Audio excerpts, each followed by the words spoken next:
श्री स्वामी समर्थ. मी तुम्हाला इथे नवनाथ ग्रंथाचा 9वा अध्याय आहे तो थोडक्यात सांगत आहे. तर बंगाल देश चंद्रगिरी ग्राम तेथील सरस्वती दयाळपती हीच मुलं होत नाही म्हणून पुत्रप्राप्तीसाठी मच्छिंद्रनाथ भस्म देतात व जातात. तिथे भस्म उकिरड्यात टाकते. 12 वर्षांनी नाथ पुन्हा येतात. हकीकत कळते ते उकिरड्यातून एक मुलगा बाहेर काढतात. त्याला नाव गोरक्ष देण्यात आले. गोरक्षनाथ यास घेऊन ते जगन्नाथपुरीकडे जाताना मध्ये कनकगिरी ग्रामात भूक लागली म्हणून थांबले. गोरक्षनाथाला झोळी घेऊन भिक्षेसाठी पाठवले.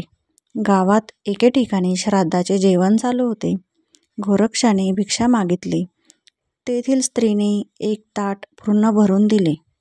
कामापुरतं मिळालं म्हणून गोरक्ष ताट घेऊन आला आणि गुरुपुढे ठेवले. नाथ जेवले. त्यांना त्यातील वडा खूप आवडला. गोरक्षाला वडा आणण्यासाठी पाठवले व गोरक्ष गेला. बाई म्हणाली, पुन्हा फुकट देणार नाही, गुरुसाठी पाहिजे ना, मग डोळा काढून दे. गोरक्षनाथाने एक डोळा काढून दिला. बाईला वाईट वाटले. तिने ताट वाढून दिले आणि डोळाही दिला. हाताने डोळा झाकून ताट गुरुपुढे ठेवले. काय झालं ते कळाले. गोरक्षनाथाचा डोळा पुन्हा बसवला आणि नंतर दोघांनी समाधानपूर्वक जेवण केले. तर जेवण कशाचे होते? श्राद्धाचे होते. कोणी खाल्ले?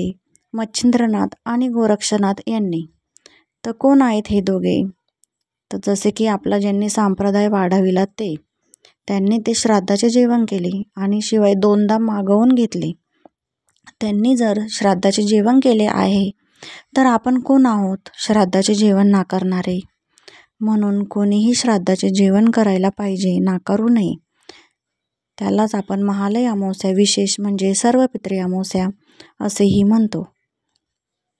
तर मी माझे 2 शब्द बोलून इथे संपवते. श्री स्वामी समर्थ.